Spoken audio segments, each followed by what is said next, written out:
creepy people bother me, man. Like, just hanging out at gas stations, like, hey, bro, let me holler at you and stuff like that. I always get a bad feeling about people that just, I don't know. You know what I mean? It's almost like a gut feeling. Anyway, we're gonna react to an animated story today about a creepy girl. This one's by Wansee Entertainment. Make sure to subscribe to him. Subscribe to me if you like reaction videos, and let's get into this one. My name is Mary Lou. All right. This happened to my father one stormy night in Glenwood, Colorado. Okay. It was the 1980s. My father was an electrical engineer who was just returning from a job site. Big job. He worked long hours. Good money. And it wasn't uncommon for him to be heading home around midnight. Sure. To the small cabin he shared with a friend tucked back in the canyon walls. All right. It was pouring rain. Lightning flashed only to illuminate the murky puddled patches of washed out terrain. As my father rounded the corner upon the dirt road, he passed a large willow tree. Bad. As his headlights crossed its base, he noticed someone was crouched underneath it. Just somebody under a tree? It was a woman who seemed to be in her late 20s, with long tangled blonde hair. She had on fairly casual clothing. I mean, don't get me carried wrong. A somewhat large bundle under her arms wrapped in cloth. She might be in trouble. My father, being the gentleman that he was, of course, decided to pull over and offered her to take shelter from the storm in his cabin just up the road. She smiled and thanked him. As she got into his vehicle, she explained that she had been on a hike through the canyon that day when the storm hit, and she had been caught off guard by the rain. Dad smiled and pointed out that she wasn't exactly wearing the best clothing or shoes to go on a hike. She laughed and said that she had left her place on a whim unprepared. He asked if she needed him to draw anything at his place, pointing to the bundle she held tightly under her arm. Her voice suddenly got very stern and stated no.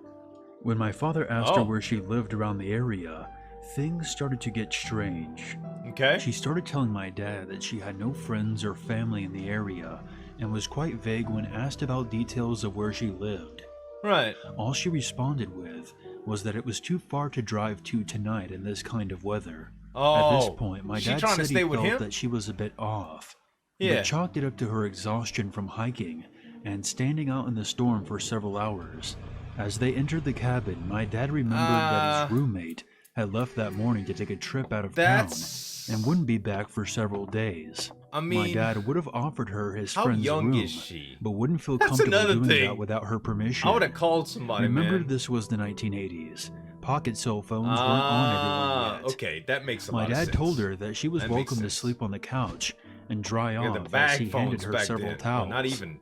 It was she took them from him with her right hand, but still never let go of the bundle she hugged under her left arm. What are you holding in that bundle, girl? My dad, at this point, realized that she had never given him her name, so he introduced himself. Nice to meet you. My name is Mary Lou. She replied. Mary Lou. My father started to feel a bit more at ease and turned on the television for her and handed over the remote. She scanned through the channels, finally deciding on a gangster flick. There was a scene that involved a bunch of mobsters getting shot to pieces. Mary found this to be quite amusing and started to laugh in a crackling, high-pitched tone. Wow. My dad started to get a bit creeped out by this. She was enjoying it a little too much, he said. And my dad asked her about her life, and things took a turn for the worse. When asked if she was in a relationship, she pointed down at her belt buckle and told my dad the story of her breakup. She claimed her last boyfriend wanted to be domineering over her, and to this she responded by bludgeoning him half to death in his gravel driveway with her belt buckle, the same one she was wearing. He kept saying stop, please stop, and begging, but I wouldn't show him mercy, she said, with a note of pride in her voice. My dad asked if he had been abusing her, or if she was reacting defensively, and she merely scoffed and said, no, otherwise he would be dead. My father's unease grew as the conversations progressed. She told him about her mother dying on the operating table, and how the surgeon who had been working on her walked out covered in blood and said that she would be fine. How is she supposed to be okay with all of her guts in the trash can? She spewed.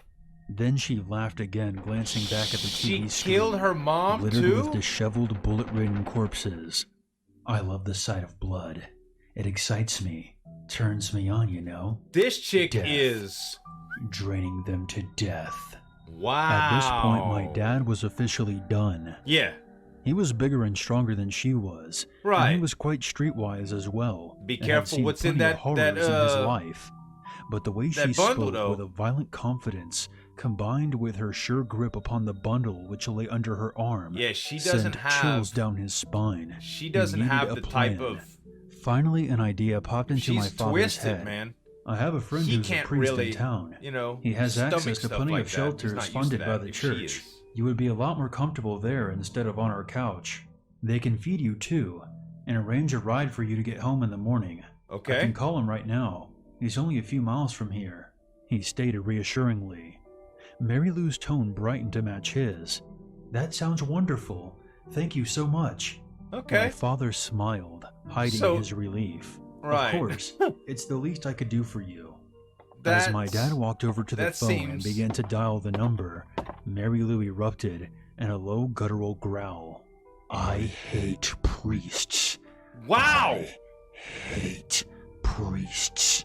She said it with a tired hatred, a clear, distinct, audible, whispered disdain from the bottom of her heart, with an unflinching resolve. My dad had enough.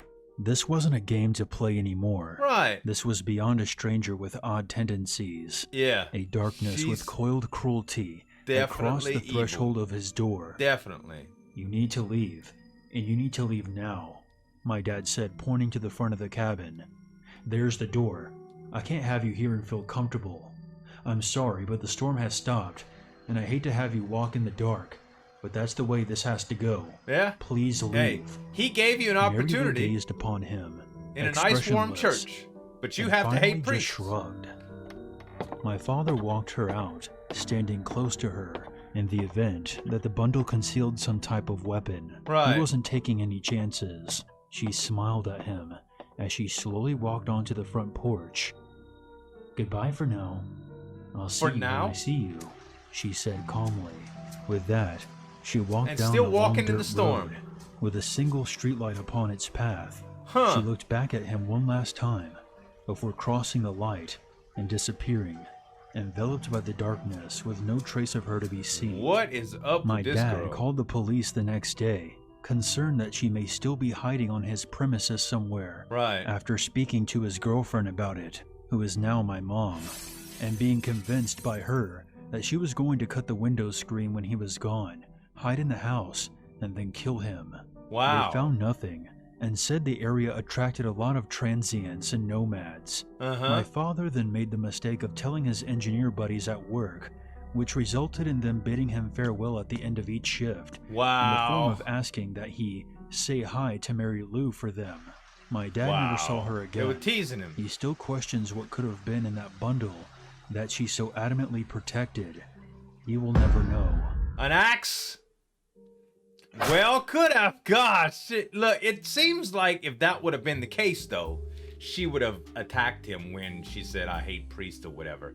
She was very, very unstable and creepy for sure. Somebody that talks like that is either, they may not be truthful in that, right? They may not actually be telling the truth about what they've done or what they will do. When I get angry, I'd say some very, very inappropriate things that I don't mean either, you know? So it just happens to all of us, but I think her intentions were a little bit different. It just seems like if she would have had a weapon and wanted to kill him, she would have. I don't know. This is my Wansee Entertainment, guys. Subscribe to him. Subscribe to me if you like reaction videos too. Thanks so much for watching. As always, this is Zueljin signing off. We'll see you next time.